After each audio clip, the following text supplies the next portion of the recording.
آج 27 رمضان المبارک سال 2025 میں لیلۃ القدر یعنی شب قدر کی مبارک رات ہے۔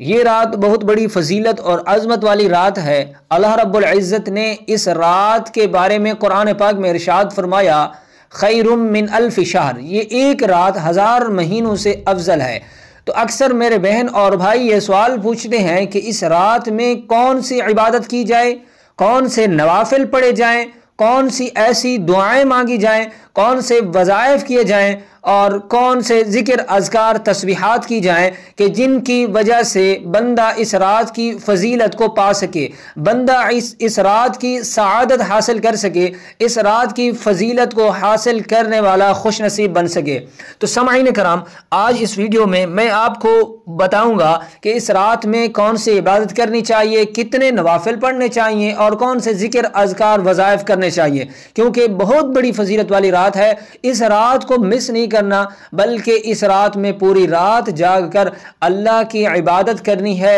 یکسوئی کے ساتھ تنہائی میں اللہ رب العزت کی طرف رجوع کرنا ہے، دعائیں مانگنی ہیں۔ تو سنیے سامعین کرام، اس رات میں اللہ رب العزت کے پیغمبر حضور صلی اللہ علیہ وسلم بھی اس آخری عشرہ میں اس رات کی فضیلت کی وجہ سے اپنے گھر والوں کو جگایا کرتے تھے کہ اٹھیں آپ بھی عبادت کریں، اور حضور صلی اللہ علیہ وسلم بھی آخری عشرہ میں بہت زیادہ قیام اللیل کرتے تھے، یعنی نوافل ادا کرتے تھے، اللہ کی عبادت کرتے تھے۔ تو آپ کو یہ معلوم ہونا چاہیے کہ جب اللہ کے پیغمبر اس رات کی فضیلت کی وجہ سے ساری رات قیام میں گزار دیا کرتے تھے اور عبادت میں گزار دیا کرتے تھے، اللہ کے ذکر اذکار میں گزار دیا کرتے تھے، تو جان لیجئے کہ اس رات کی بہت زیادہ فضیلت ہے، اس رات کی بہت زیادہ عظمت ہے کہ جس کو پانے کے لیے حضور صلی اللہ علیہ وسلم بھی راتوں کو جاگا کرتے تھے، اللہ کی عبادت کیا کرتے تھے۔ تو اس لیے سامعین کرام، اس رات کی فضیلت کو پانے کے لیے اس رات میں ضرور جاگنے کا اہتمام کریں، عبادت کریں۔ تو عبادت کے بارے اس رات میں کوئی خاص عبادت کا تعین نہیں ہے، بلکہ ایک دو دعائیں ہیں جو میں آپ کو بتاتا ہوں کہ وہ دعائیں کون سی ہیں اور کون سی ایسی اہم دعا ہے کہ جو اس رات میں پڑھنے کا حکم دیا گیا ہے۔ تو سامعین کرام، میں آپ کو ایک شیڈول بتاتا ہوں، اس شیڈول کے مطابق آپ نے اس رات کو گزارنا ہے۔ انشاءاللہ تعالی مجھے امید ہے کہ اللہ رب العزت اس رات کی ساری فضیلتیں، برکتیں اس رات میں عبادت کرنے والوں کو نصیب فرما دیں گے، عطا فرما دیں گے۔ تو سب سے پہلے سامعین کرام کہ آپ نے اس رات میں عشاء کی نماز با جماعت ادا کرنی ہے، تراویح ادا کرنی ہے، اور پھر صبح کی نماز بھی اس رات میں صبح کی نماز بھی جماعت کے ساتھ ادا کرنی ہے مسجد میں، کیونکہ حدیث پاک میں آتا ہے، اللہ کے پیغمبر صلی اللہ علیہ وسلم نے ارشاد فرمایا کہ جو بندہ بھی اس رات میں عشاء کی نماز جماعت کے ساتھ پڑھ لیتا ہے اور فجر کی نماز بھی جماعت کے ساتھ پڑھ لیتا ہے، تو یہ اللہ رب العزت اس بندے کو بھی اس لیلۃ القدر کی رات کی تمام برکات اور فضیلتیں عطا فرما دیتے ہیں۔ تو اس لیے کہ آپ نے سب سے پہلے یہ دو نمازیں با جماعت نماز کے ساتھ مسجد میں ادا کرنی ہے انشاءاللہ تعالی۔ پھر اس کے بعد آپ نے عشاء کی نماز پڑھ کر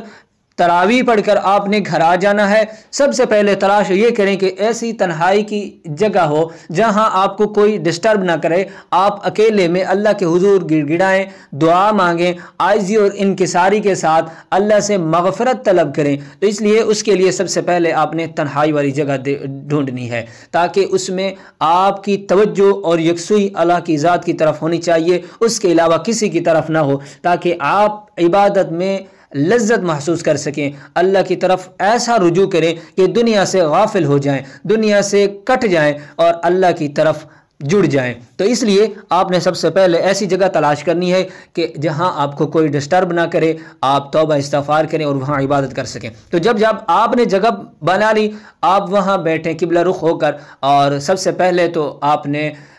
تلاوت کرنی ہے یا نوافل ادا کرنا ہے یا ذکر اذکار جو بھی کرنا ہے، کوئی وقت کا تعین نہیں، کوئی عبادت خاص نہیں، جو آپ کو آسان لگے۔ تو آپ نے رات کے جو آخر پہر ہوتا ہے اس میں آپ نے تہجد کی نماز پڑھنی ہے۔ سب سے پہلے آپ تلاوت کر لیں، کچھ ٹائم تلاوت کر لیں، اس کے بعد ذکر اذکار کر لیں، سبحان اللہ، الحمدللہ، اللہ اکبر، استغفر اللہ، لا الہ الا اللہ، لا الہ الا اللہ۔ تو اس طرح یہ تسبیحات کریں جتنا ٹائم آپ کر سکتے ہیں۔ اور اس طرح ایک اور دعا ہے، اللہم اجرنی من النار، اللہم اجرنی من النار، یہ ایک دعا ہے۔ اور آپ کو ایک اور دعا بتاتا ہوں جو اہم ہے، جو حضرت حضور صلی اللہ علیہ وسلم نے حضرت عائشہ رضی اللہ تعالی عنہ کو یہ دعا بتائی تھی کہ اگر تم اس رات کو پا لو تو یہ دعا اللہ سے ضرور مانگنا۔ تو پھر اس کے بعد آپ نے یہ جو رات کا پہلا حصہ ہوتا ہے اس کو ذکر اذکار ہم نوافل بھی پڑھ سکتے ہیں گزاریں، پھر جو آخر والا حصہ ہے اس میں آپ 12 رکعت 14 رکعت 16 رکعت جو بھی پڑھ سکتے ہیں تہجد کی نماز کی نیت کر لیں۔ تہجد کی نماز کی نیت آسان ہے، نیت دل کے ارادے کا نام ہے۔ آپ دل میں یہ سوچ لیا کہ میں تہجد کی نماز ادا کرتا ہوں، 2 رکعت کر کے آپ نے 12 رکعت ادا کرنی ہے، اور اس میں کوئی خاص صورت کا تعین نہیں، جس طرح آپ سنت اور فرض نمازوں میں سورت اور سورت فاتحہ پڑھتے ہیں اسی طرح آپ نے ان نوافل میں بھی یہ سورت پڑھنی ہے۔ پھر اس کے بعد آپ ان نوافل کو ادا کر کے اللہ سے دعا مانگیں، اللہ سے اپنے لیے مغفرت طلب کریں۔ ان نوافل کو ادا کرنے کے بعد آپ نے اس ایک دعا کا اہتمام ضرور کرنا ہے۔ وہ دعا کون سی ہے؟ وہ دعا یہ ہے کہ اس رات میں حضرت امی عائشہ رضی اللہ تعالیٰ عنہ نے حضور صلی اللہ علیہ وسلم سے سوال کیا، پوچھا کہ اللہ کے نبی اگر میں اس لیلۃ القدر کی رات کو پالوں تو میں اللہ رب العزت کی ذات سے کیا دعا مانگوں؟ تو اللہ کے پیغمبر صلی اللہ علیہ وسلم نے ارشاد فرمایا کہ عائشہ اگر تو اس رات کو پا لے تو اللہ سے یہ دعا مانگنا کہ اللہم انک عفو تحب العفو فاعف عنا، اللہم انک عفو تحب العفو فاعف عنا۔ تو یہ دعا آپ کثرت کے ساتھ پڑھیں، کثرت کے ساتھ اللہ سے دعائیں مانگیں، استغفار کریں، اللہ کی ذات سے توبہ کریں، اپنے گناہوں کی بخشش طلب کریں۔ انشاءاللہ تعالی اللہ کی رحمت آپ کی طرف متوجہ ہوگی، اور امید یہ ہے کہ اللہ رب العزت اس رات کی فضیلت اور برکات ضرور عطا فرما دیں گے، اور مجھے بھی اپنی دعاؤں میں ضرور یاد رکھیں۔ السلام علیکم ورحمۃ اللہ۔